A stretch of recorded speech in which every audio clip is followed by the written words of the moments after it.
Selama ini Tommy tak menyangka kalau rumah tua yang dilewatinya tiap malam sepulang kerja ternyata merupakan rumah angker yang menyimpan beribu misteri. Peristiwa yang terjadi beberapa tahun yang lalu merupakan pengalaman yang tak bisa dihilangkan dari ingatannya hingga hari ini. Sebagai pegawai pabrik sablon, bagi Tommy dan kawan-kawannya sudah bukan merupakan hal yang aneh kalau tiap hari harus kerja lembur mengerjakan pesanan dari perusahaan tempatnya bekerja. Tak jarang ia baru bisa masuk menyelesaikan pekerjaan hingga tengah malam, dan setelah itu pulang ke rumah yang jaraknya lumayan jauh. Seperti hari itu, Tommy diminta lembur oleh bosnya karena sedang banyak pekerjaan. Dengan senang hati, Tommy mengerjakan pekerjaan yang menjadi tanggung jawabnya. Tanpa terasa hari menjelang tengah malam, Tommy berhasil menyelesaikan pekerjaannya dan bergegas pulang. Setelah memasukkan semua pesanan untuk besok ke dalam bungkusan, digayuhnya sepeda tua peninggalan orang tuanya dengan pelan.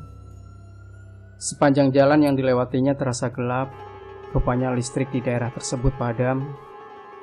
Dengan pelan sepeda tua tersebut berjalan menembus kegelapan malam. Sebetulnya hati Tommy sudah merasa tidak enak. Jalanan yang gelap ditambah suasana jalan yang sepi membuatnya miris.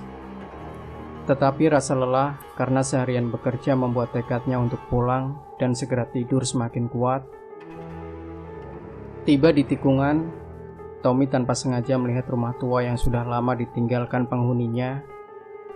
Perasaannya menjadi tidak enak. Aneh, mengapa hatiku berdebar-debar, gumam Tommy. Seperti ada yang menyuruh, Tommy malah menghentikan sepedanya. Rasa takut yang mencekapnya membuat bulu kuduknya berdiri. Dengan kaki yang bertopang pada sandaran sepeda, Tommy mencoba memberanikan dirinya untuk menatap rumah tua yang ada di depannya. Jantungnya semakin berdebar-debar.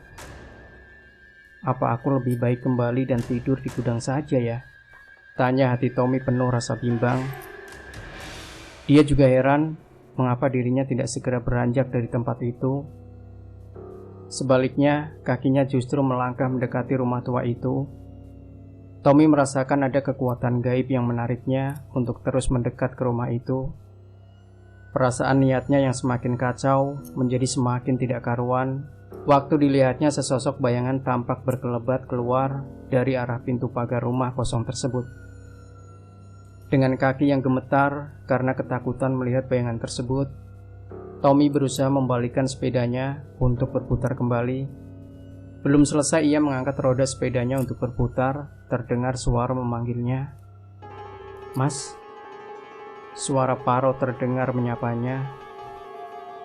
Dengan memberanikan diri, Tommy yang sudah bersiap-siap untuk mengambil langkah 1000 menatap ke arah suara tersebut. Ternyata suara tersebut keluar dari seorang pria paruh-baya berpakaian hitam dengan sarung membelit lehernya. Bayangan tersebut bergerak mendekatinya sambil mengarahkan lampu senter menyoroti Tommy beserta sepedanya. Melihat sosok laki-laki beserta lampu senter yang menyorotinya, hati Tommy merasa lega. Bayangan yang dikiranya hantu tersebut ternyata merupakan manusia. "Ada apa, Pak?" kata Tommy balik bertanya. Laki-laki bersarung tersebut tersenyum, sementara lampu senter di tangannya tampak digoyang-goyang. "Saya Basori, penjaga rumah tua ini." Laki-laki itu memperkenalkan dirinya pada Tommy. Tangan kanannya yang juga besar-besar memegang stang sepeda Tommy. "Kalau boleh, saya ingin numpang sampai pohon beringin di pojok desa. Mau mengambil bekal makanan untuk menjaga di rumah tua ini." Tommy menatap heran tanda tak mengerti. "Saya tadi lupa membawa bekal. Ketinggalan di rumah."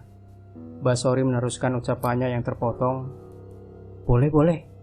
Tommy langsung mengiyakan karena merasa gembira ada teman. Tak lama kemudian, Basori membonceng di sepeda Tommy. "Buset, berat banget ini orang," kata Tommy dalam hati sambil tetap mengayuh sepedanya. Di perjalanan, lampu listrik yang padam tetap belum menyala. Tapi dengan adanya lampu senter yang dibawa Basori, jalanan yang gelap menjadi agak terang. "Sudah, sini saja mas," Basori berkata kepada Tommy. Ia menepuk bahu Tommy, memberi isyarat agar berhenti. Tommy kemudian menghentikan sepeda. "Rumah saya ada di balik gerumbulan pohon itu." Basori menunjuk ke arah pepohonan di balik tikungan jalan. Tommy hanya bisa menatap gerumbulan pohon yang ada. Basori kemudian memasukkan senternya pada saku jaket Tommy. "Senternya buat mas aja, buat kenang-kenangan." Tommy hanya bisa mengucap terima kasih. Ditatapnya laki-laki paruh baya bernama Basori yang melangkah melewati gerumbulan pohon yang ada. Tampak laki-laki itu menoleh, namun wajah pria paruh baya itu kini berubah menjadi makhluk tinggi besar penuh bulu yang menutupi seluruh tubuhnya. Tommy yang melihat hal tersebut hanya bisa berteriak minta tolong sambil mengayuh sepedanya sejauh mungkin. Sesampai di rumah, diambilnya senter milik genderuwo yang mengaku bernama Basori tersebut dari sakunya. Senter itu ternyata telah berubah menjadi sebuah batu akik. Tommy sebetulnya merasa takut dan teringat akan genderuwo yang menakut-nakutinya sebelum ini. Tapi selanjutnya, ia berpikir, tentu batu akik ini bukan sembarangan karena milik genderuwo. Pasti mempunyai khasiat. Keesokan harinya, dipakainya cincin tersebut bekerja. Entah pengaruh cincin yang dipakainya atau bukan, tumpukan kain yang akan disablonnya menjadi terasa ringan. Pekerjaan yang semestinya harus diselesaikan dalam beberapa jam, mampu diselesaikannya dalam setengah jam. Bahkan yang menakjubkan, tumpukan bahan sablon dalam kaleng mampu diangkatnya hanya dengan satu tangan. Rupanya cincin ini benar-benar berkhasiat. Dengan bangga Tommy mengelus-elus cincin tersebut. Ternyata khasiat cincin genderuwo bukan itu saja. Di warung Mbak Ira tempatnya makan siang kalau bekerja, cincin genderuwo itu juga mempunyai khasiat yang lain. Rina, anak gadis Mbak Ira yang selama ini selalu cuek kalau digoda para pria, tiba-tiba menjadi genit pada Tommy. Dengan kerling mata yang nakal mengarah ke Tommy, gadis itu tampak dengan sibuk meladeni Tommy makan. Selama ini jangankan melayani, menoleh saja ia tidak mau. Berkali-kali Tommy mengelus afiknya. Ia seolah-olah mendapat durian runtuh dengan memiliki cincin genderuwo tersebut. Bayangan tubuh Rina yang bahenol seakan-akan menari di benaknya.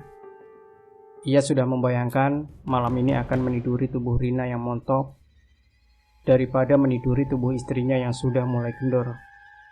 Seminggu sudah Tommy memiliki cincin genderuwo tersebut. Di malam Jumat setelah capek seharian bekerja, Tommy terlelap di ruang tamu, sementara istrinya tidur di kamar sendiri. Tanpa terasa semalam suntuk ia telah tidur dengan nyenyaknya. Paginya setelah bangun dengan wajah sumringah, sang istri menghidangkan kopi. "Mas, tadi malam lain loh, kuat sekali. Aku sampai berkali-kali," celoteh istri Tommy dengan genitnya. Mendengar ucapan sang istri, Tommy merasa terkejut. Didesaknya sekali lagi istrinya. Kepalanya serasa berputar-putar manakala istrinya bercerita kalau semalam telah berhubungan badan dengan Tommy dan merasa puas sekali. Tidak biasanya Tommy menjadi begitu perkasa di ranjang. "Genderuwo keparat," teriak Tommy setelah mendengar cerita tersebut. Sang istri hanya melongo, tanda tak mengerti. Tommy mencaci maki membayangkan apa yang telah dilakukan genderuwo tersebut sewaktu ia tertidur dengan nyenyaknya. Dengan bergegas ia mengayuhkan sepedanya ke rumah tua tempat ia bertemu genderuwo seminggu sebelumnya. Dilemparkannya cincin tersebut ke arah rumah tua tersebut. Cincin yang terlempar itu langsung lenyap masuk ke dalam halaman rumah kosong. Ternyata cincin genderuwo itu membawa korban. Si genderuwo pemilik cincin berubah menjadi Tommy dan menyetubuhi istrinya.